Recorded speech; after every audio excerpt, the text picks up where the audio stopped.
আপনার যদি পিতৃ পরিচয় মাতৃ পরিচয় না দিতে পারেন আপনার সংগঠনের, তাহলে আপনার তো সংগঠন করার দরকার নাই।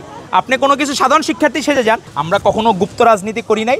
ছাত্রদল সারা জীবন প্রকাশ্য রাজনীতি করেছে এবং প্রকাশ্যভাবেই 90-এর গণ অভ্যুত্থানে যেভাবে বিজয়ী হয়েছিল এবারও সেভাবে বিজয়ের মুখ দেখবে ইনশাল্লাহ। আমরা দেখলাম একটি গুপ্ত সংগঠন, আপনি দেখলাম যে ছাত্রী সংস্থার, সেখানে বলতেছে তাদের কোনো কর্মকাণ্ড নাই, তাদের লোক নাই, কিন্তু তারা ঠিকই ভিসির সাথে ছবি তুলে।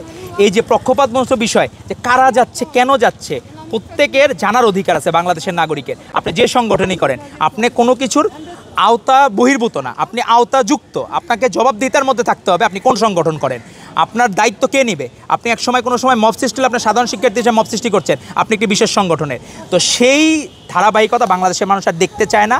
আপনারা নিজেদের পরিচয় প্রকাশ করুন, এত গোপন কেন, এত লজ্জা থাকলে। RICL TMX, যুগের পর যুগ স্থাপনা থাকে মজবুত। আপনার যদি পিতৃ পরিচয় মাতৃ পরিচয় না দিতে পারেন আপনার সংগঠনের, তাহলে আপনার তো সংগঠন করার দরকার নাই। আপনি কোনো কিছু সাধারণ শিক্ষার্থী সেজে যান।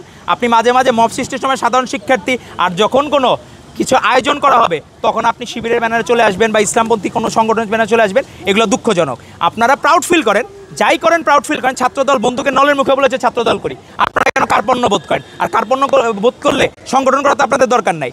আপনারা নিজেরা ইনশাল্লাহ ওই জায়গায় আপনারা চেষ্টা করেন যে একটি সুন্দর বাংলাদেশ উপহার দেওয়ার জন্য প্রত্যেককে প্রকাশ্য রাজনীতি করতে হবে। আমরা চাই প্রত্যেকে প্রাউড ফিল করুক সে সংগঠনে, লোক অল্প হোক কিন্তু প্রাউড ফিল করুক। বৈষম্য বিরোধী যারা এদের মধ্যে গ্রুপিং হয়েছে, কিন্তু তারা তো অনেকের সাথে অ্যালায়েন্সে আছে। আমাদের এই যে ছাত্র অধিকার সংরক্ষণ পরিষদ বিভিন্ন ব্যানারে যারা আছে তারা তো প্রাউড ফিল করতেছে। তো আপনারা শিবির করেন, এটা প্রাউডলি বলেন না কেন? আপনাদের এত কার্পণ্য কেন? আর যদি খারাপ সংগঠন আপনি করবেন না, বাদ দিয়ে দেন, তাইলেই তো হইলো। তো সাধারণ শিক্ষার্থী আর শিবির দুটাকে সেপারেট করতে হবে, তাহলেই বাংলাদেশের মানুষ সুন্দর একটি রাজনৈতিক ধারা পাবে ইনশাল্লাহ। আমরা কখনো গুপ্ত রাজনীতি করি নাই। ছাত্রদল সারা জীবন প্রকাশ্য রাজনীতি করেছে এবং প্রকাশ্যভাবেই 90-এর গণ অভ্যুত্থানে যেভাবে বিজয়ী হয়েছিল এবারও সেভাবে বিজয়ের মুখ দেখবে ইনশাল্লাহ। এবং আমরা আশা করি পরবর্তী ডাকসু পরবর্তী সময় বাকি ছাত্র সংসদগুলোতেও ছাত্রদলের সর্বোচ্চ বিজয় থাকবে ইনশাল্লাহ।